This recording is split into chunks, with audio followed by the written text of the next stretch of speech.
my theme is holiday gifts and what we can give ourselves and our loved ones. Samantha just talked about surviving the holidays. When I was a dietitian at the hospital, often what we do is we do food recalls for when I first meet someone. For instance, I'd ask them what they ate for the past 24 hours, or the past 3 days, or the past week. And more often than not, I get a response that was something along the lines of, well, this wasn't the usual week for me. We had visitors, we went on vacation, we did something.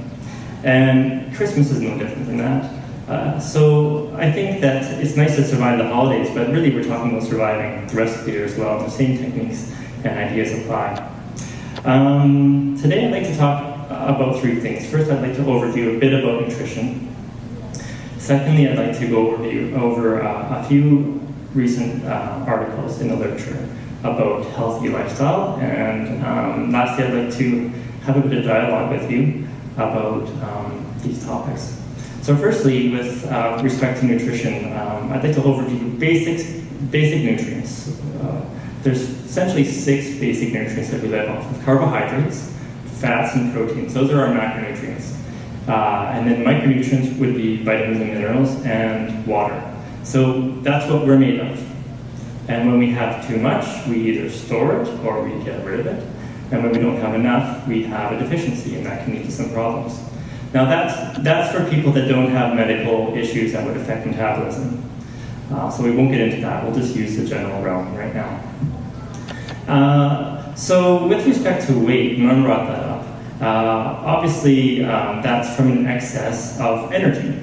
And energy is something that we get from most of the macronutrients, or all of the macronutrients, so the proteins, fats, and carbohydrates. Fats obviously have twice or more than twice the amount of calories or energy that you would get from the other 2.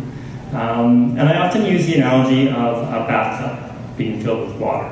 And if your bathtub is half filled with water, say, and your calories or the energy coming in is your spout, the water going into the bathtub, and your energy expenditure, what you're using, is the drain. Obviously, if there's more water coming into the tub than you're draining out, you're going to gain weight. And then vice versa if you want to lose weight.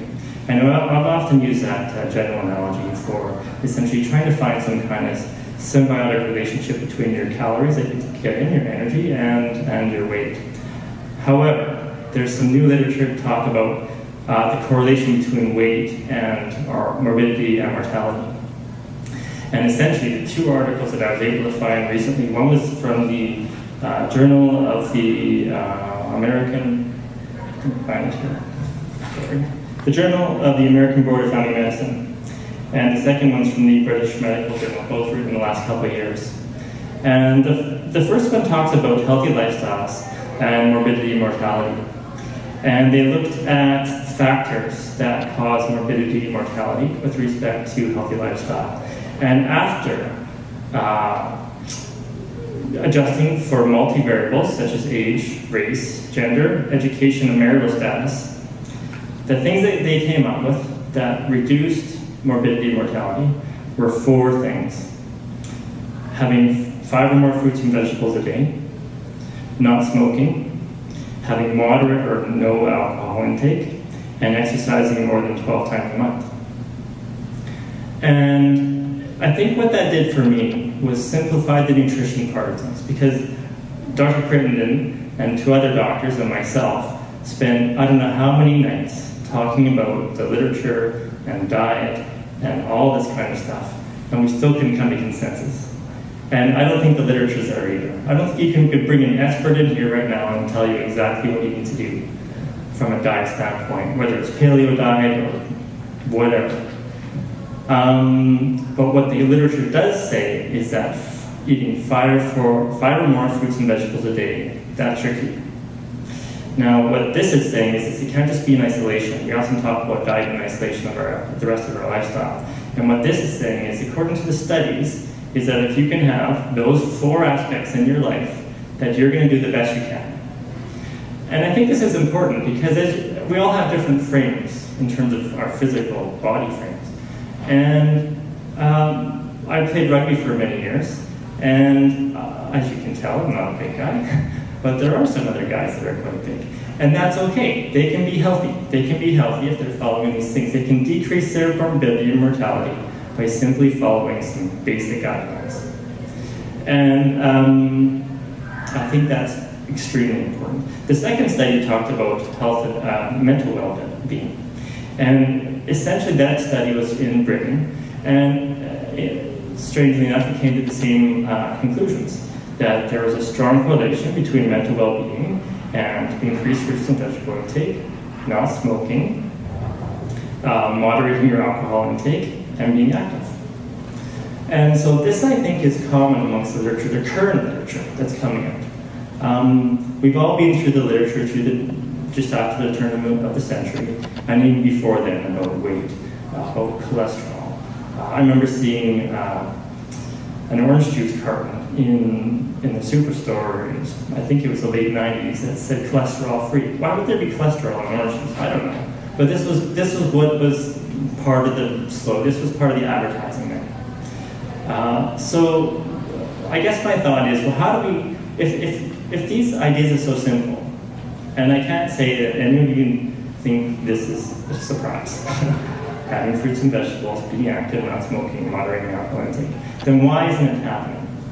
So I have a question for you all, and I'm going to base it on the magic number 5. And I'm going to ask you, and I'm going to come out, that's why I'm on this mobile mic, to ask you, thinking of the last yesterday, how many fruits and vegetables did you eat? And thinking of the past week, how many times were you active? Okay? Get out and active. I'll let you think about that. And while you're thinking about it, Norm's calculating. Norm's got a fancy app for that.